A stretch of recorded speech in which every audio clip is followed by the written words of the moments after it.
చేసినామని చెప్పిండ్రు.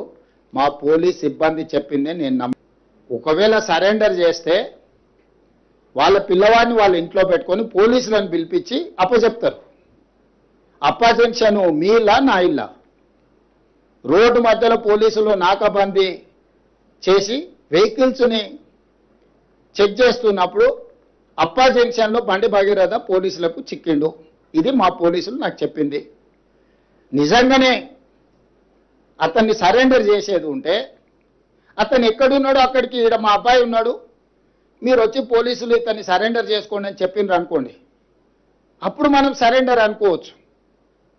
రోడ్డు మధ్యలో పోలీసులు అతన్ని కస్టడీలోకి తీసుకొని మేము అరెస్ట్ చేసినామని పోలీసులు చెప్తుంటే నేను పోలీసుల మాట నమ్మాలనా లేకపోతే రాజకీయ నాయకుల మాట నమ్మాలనా? మీరు చెప్పండి.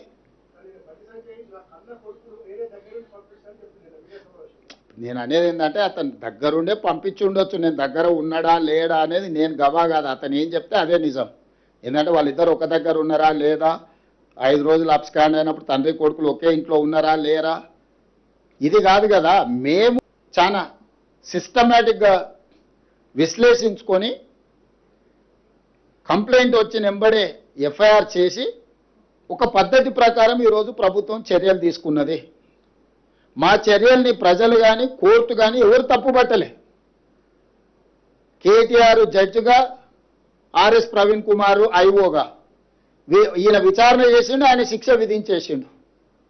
అసలు ఏం సిగ్గు కూడా పడారంటే అసలు ఇంత సిగ్గు తప్పిపోయిన వీళ్ళనంటే నాకు అర్థమే అవుతలేదు. ఇప్పుడు ప్రభుత్వానికి పోలీసులకు చట్టాలు ఉన్నాయి.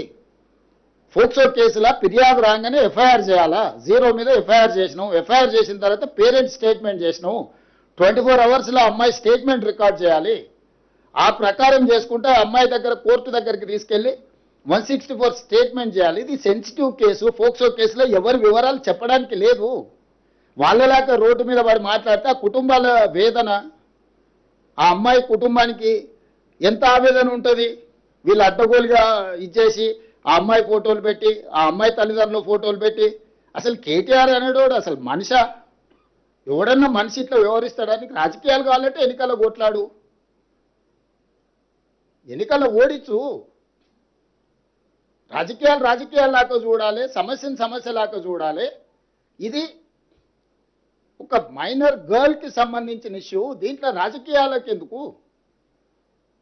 ప్రభుత్వం ఒక పద్ధతిలో చర్యలు తీసుకుంటున్నప్పుడు అందరినీ ఇందులోనే దీంతోనే మొత్తం ఒక మైనర్ అమ్మాయిని అడ్డం పెట్టుకొని రాజకీయంగా ఏదో సాధించినామని ఈ శాడిజం ఏంది? ఇది శాడిస్టిక్ ప్లెజర్ కాదా?